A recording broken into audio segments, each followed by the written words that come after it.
13. Antes do mito Kayapó, você lê um mito grego. Assinale a alternativa que compara corretamente as linguagens dos mitos abordados nesta apostila e, em seguida, justifique sua escolha utilizando elementos dos textos. Sobre a linguagem. Primeira opção. A linguagem de ambos os mitos são simples? Os dois textos apresentam linguagens simples? Sim ou não? Você vai marcar X na opção correta. As linguagens de ambos os mitos são cultas? Cultas é aquela corretíssima dentro da gramática e tal, né? A linguagem do mito grego é culta e a do Kayapó simples? A linguagem do mito grego é simples e a do Kayapó culta? Qual dessas quatro vocês acham que é a opção correta? Reflitam, pensem bem, marquem o X, né? E depois que você escolher, justifique sua resposta. Se você acha que é a primeira, justifique. Se acha que é a segunda, justifique. E por aí afora. Então você tem que justificar por que você escolheu aquela opção. 14. Embora pertencentes a culturas de raízes muito distintas, alguns mitos podem apresentar semelhanças entre si. Leia a seguir o trecho de um mito do povo africano Iorubá. Antes de haver vida na terra, toda a vida estava no céu. Obatalá era o orixá descontente, pois além do céu só havia água e névoa. Então, Olorum, o Deus Supremo, o enviou para dar início à criação do universo. Antes de partir, ele foi se encontrar com Orumila, o orixá que tinha poderes de prever o futuro, e perguntou a ele o que precisaria para criar um lugar onde existisse raiz e sangue.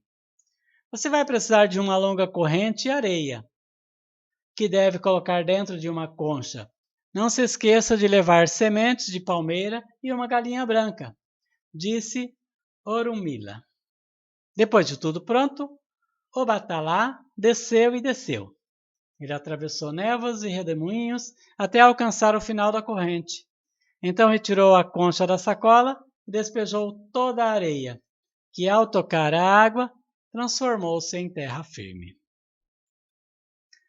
Letra A.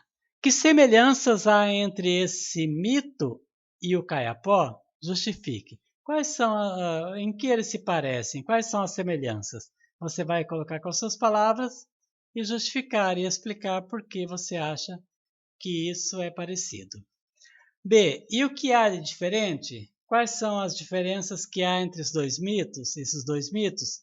Justifique também. Isso são coisas diferentes porque ok? Sempre explicação. Depois nós temos uma curiosidade, oralidade, resgatando a tradição. Né? Como você aprendeu nesta apostila, os mitos são de origem oral, ou seja, durante milênios foram transmitidos de geração em geração graças à memória coletiva dos povos e suas práticas de contação de histórias. As pessoas iam contando umas para as outras e ia difundindo esses mitos na região deles, fazendo com que todos conhecessem as histórias. Claro que posteriormente esses mitos foram escritos por alguém e passaram a fazer parte de livros, e é por isso que nós temos contato com eles agora, porque os contadores de histórias na atualidade são raros. As narrativas tomavam corpo não apenas por meio de palavras, mas também das modulações de voz, do ritmo da fala, dos gestos e de outros tantos recursos expressivos usados pelos contadores para cativar seus ouvintes. Quando os mitos são transcritos, passados para a linguagem escrita, toda essa performance oral se perde. Por outro lado, o reconto de mitos em linguagem escrita cumpre o papel fundamental de manter registradas essas histórias mágicas e, consequentemente, as raízes culturais dos povos a que pertencem. Não fosse, por exemplo, o trabalho de muitos antropólogos que há décadas recontam em livros mitos indígenas ouvidos por eles, diretamente de membros das mais diversas etnias, muito da cultura desses povos não seria conhecido em outras localidades. Então é isso, analisamos os dois mitos e na próxima aula, na próxima semana, nós vamos para os conhecimentos linguísticos e gramaticais com o estudo dos advérbios, ok? Até a próxima aula, tenham um bom dia, cuidem-se bastante porque a pandemia ainda está